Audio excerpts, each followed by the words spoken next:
بسم اللہ الرحمن الرحیم نحمده ونصلي ونسلم على رسوله الكريم اما بعد اعوذ باللہ من الشیطان الرجیم بسم اللہ الرحمن الرحیم یا ایہا الذین آمنوا کتب علیکم الصیام کما کتب علی الذین من قبلکم لعلکم تتقون صدق اللہ العظیم قال النبی صلی اللہ علیہ وسلم من صام رمضان ایمانا واحتسابا غفر له ما تقدم من ذنبه ومن قام رمضان ایمانا واحتسابا غفر له ما تقدم من ذنبه او كما قال عليه الصلاة والسلام اللهم صل على محمد وعلى آل محمد كما صليت على إبراهيم وعلى آل إبراهيم إنك حميد مجيد اللهم بارك على محمد وعلى آل محمد كما باركت على إبراهيم وعلى آل إبراهيم إنك حميد مجيد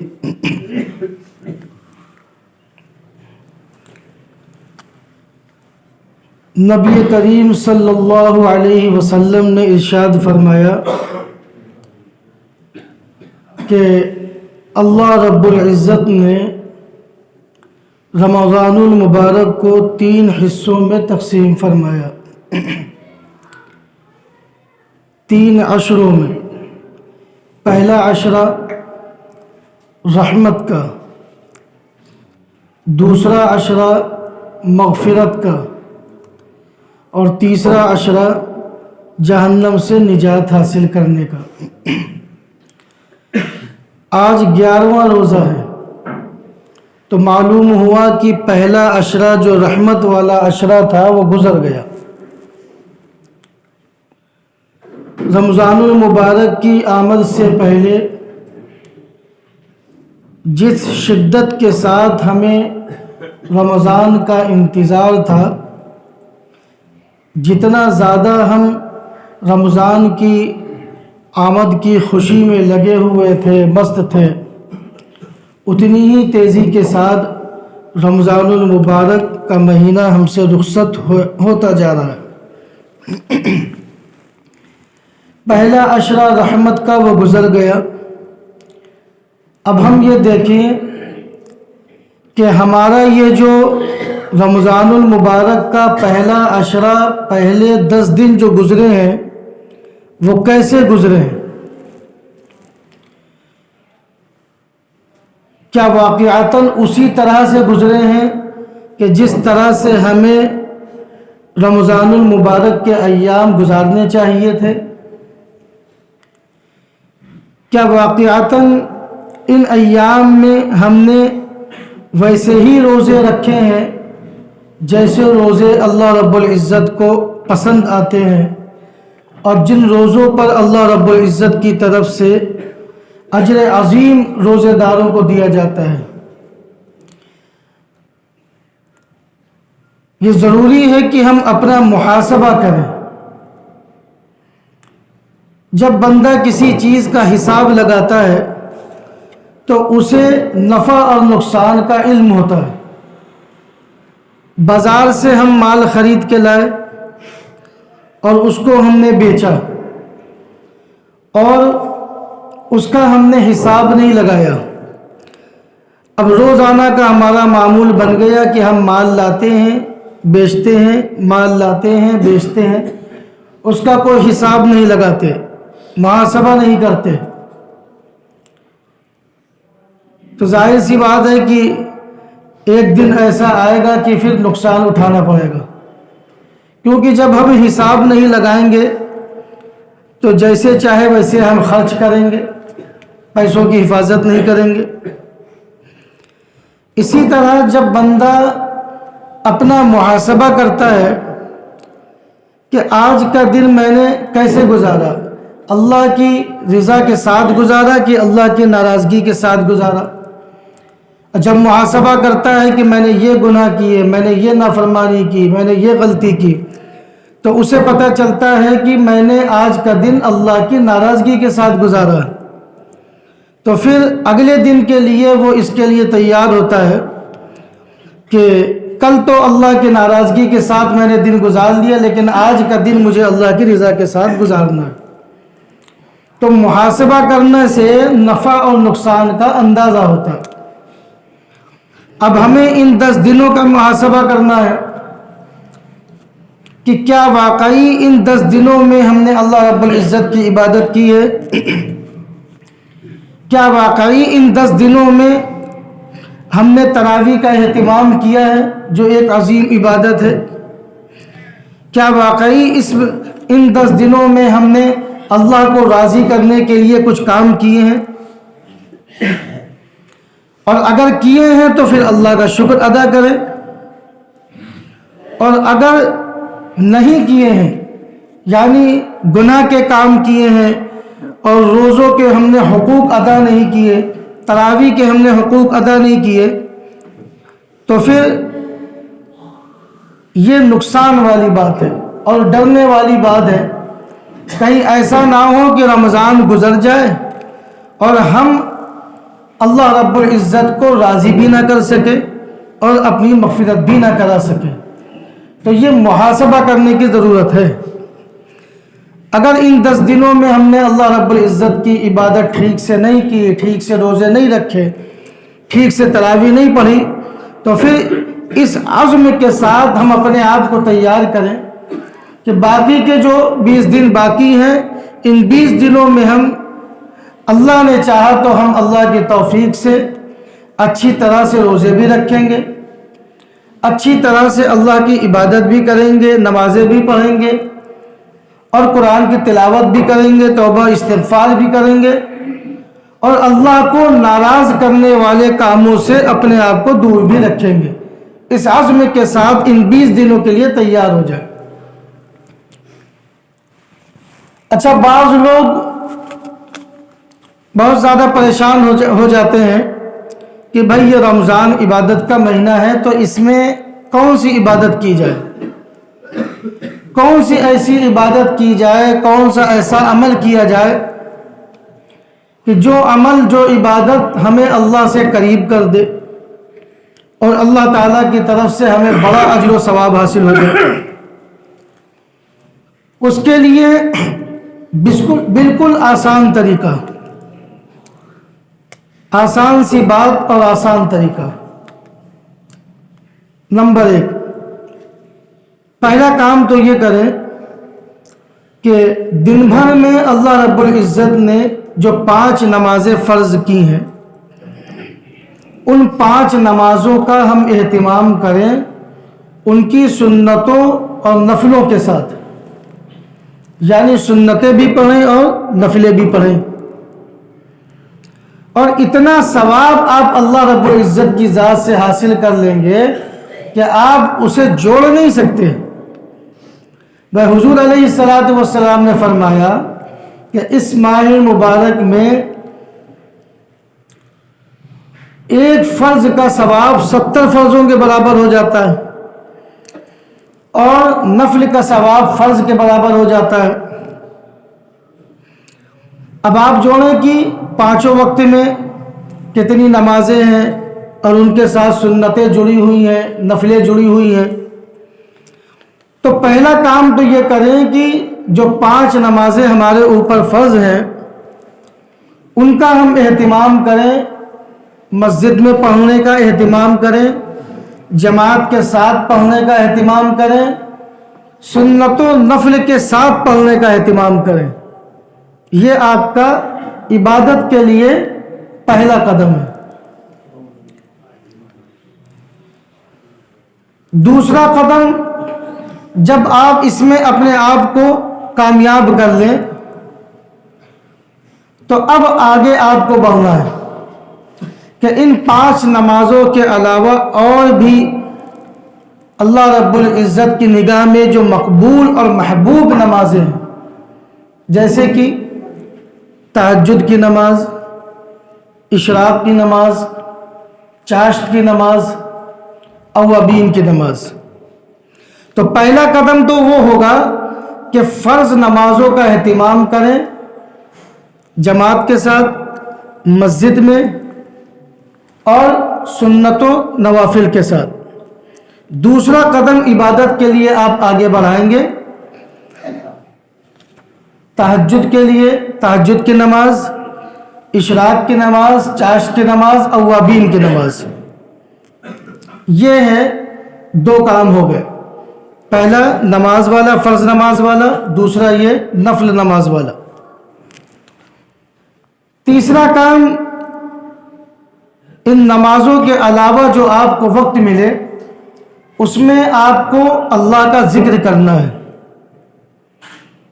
اللہ کا ذکر کرنا ہے۔ اب اللہ کے ذکر میں تسبیحات، سبحان اللہ، الحمدللہ، اللہ اکبر، یا درود شریف، یا کلمہ طیبہ۔ اچھا، ذکر میں سب سے بڑا جو ذکر ہے وہ ہے قرآن کی تلاوت۔ تو نمازوں کے علاوہ جو وقت آپ کو ملتا ہے عبادت کے لیے، اس میں آپ قرآن کی تلاوت کا اہتمام کیجیے۔ اللہ رب العزت نے اس ماہ مبارک میں قرآن پاک کو نازل فرمایا، تو اس ماہ مبارک کو قرآن پاک سے اور قرآن پاک کو ماہ مبارک سے خصوصی لگاؤ اور تعلق ہے۔ تو نمازوں کے علاوہ آپ کا جو وقت بچتا ہے اس وقت میں آپ تسبیح وغیرہ بھی پڑھ سکتے ہیں، لیکن میں نے بتایا کہ ذکروں میں تمام سب سے بڑا جو ذکر ہے وہ ہے قرآن پاک کی تلاوت۔ آپ قرآن پاک کی تلاوت کریں۔ یہ تین کام ہو گئے۔ چوتھا کام، توبہ اور استغفار کریں۔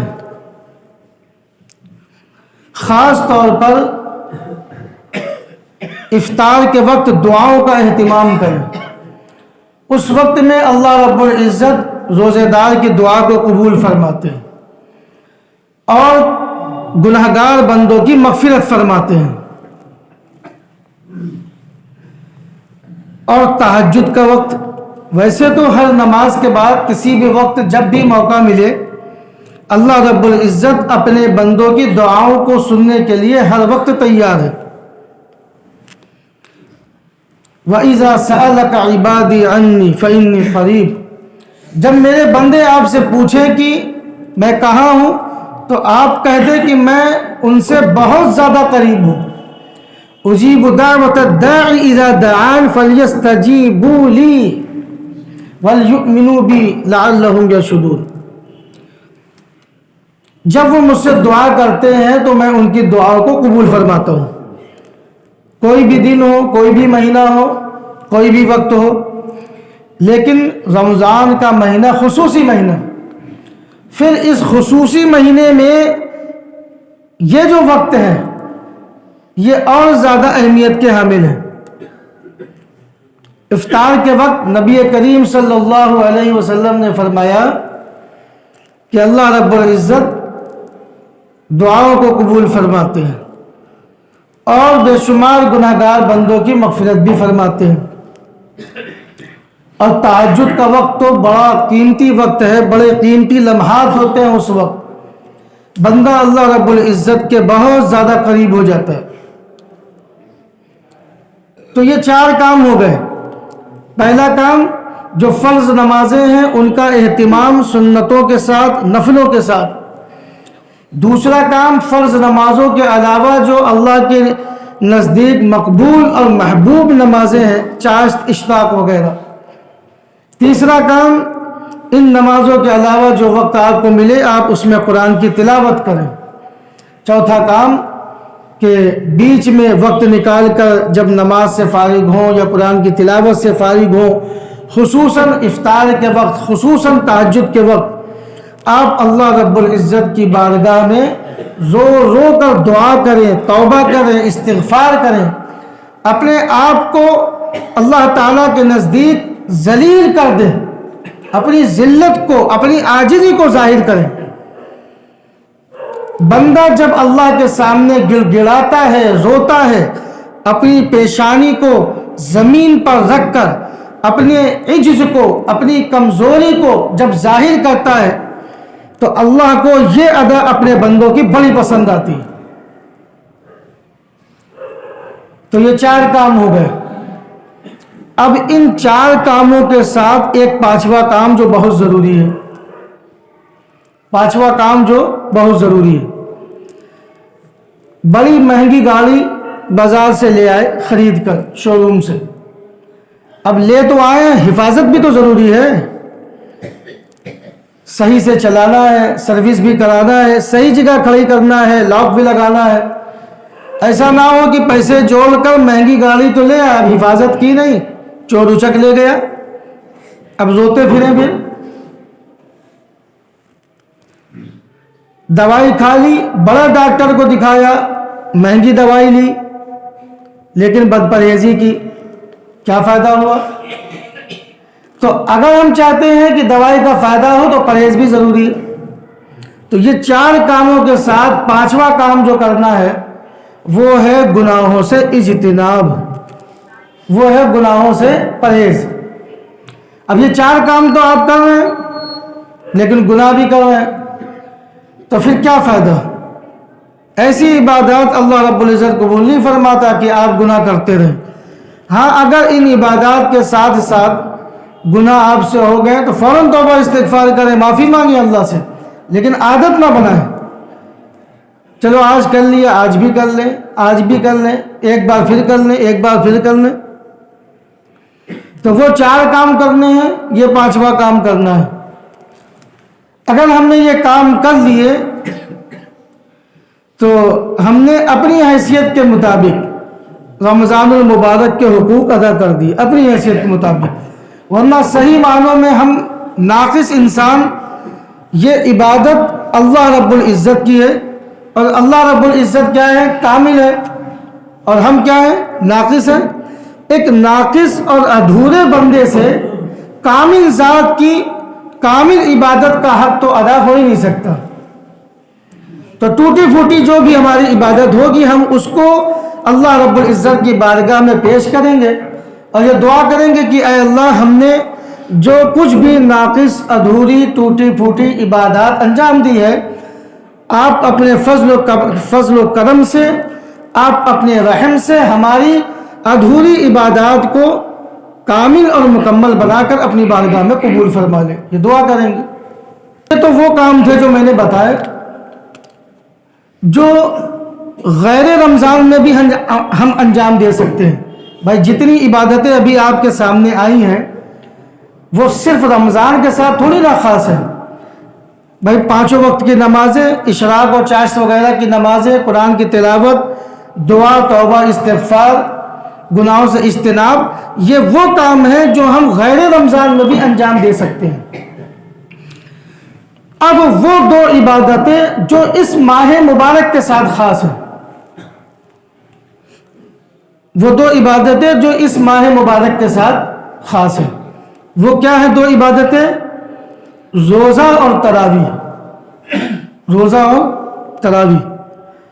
روزے کے تعلق سے مختصر طور پر کچھ باتیں تھیں، وہ گزشتہ جمعہ کو بیان کی جا چکی، پوری باتیں سامنے نہیں آئی، مختصر طور پر کچھ موٹی موٹی باتیں سامنے آ گئی تھیں۔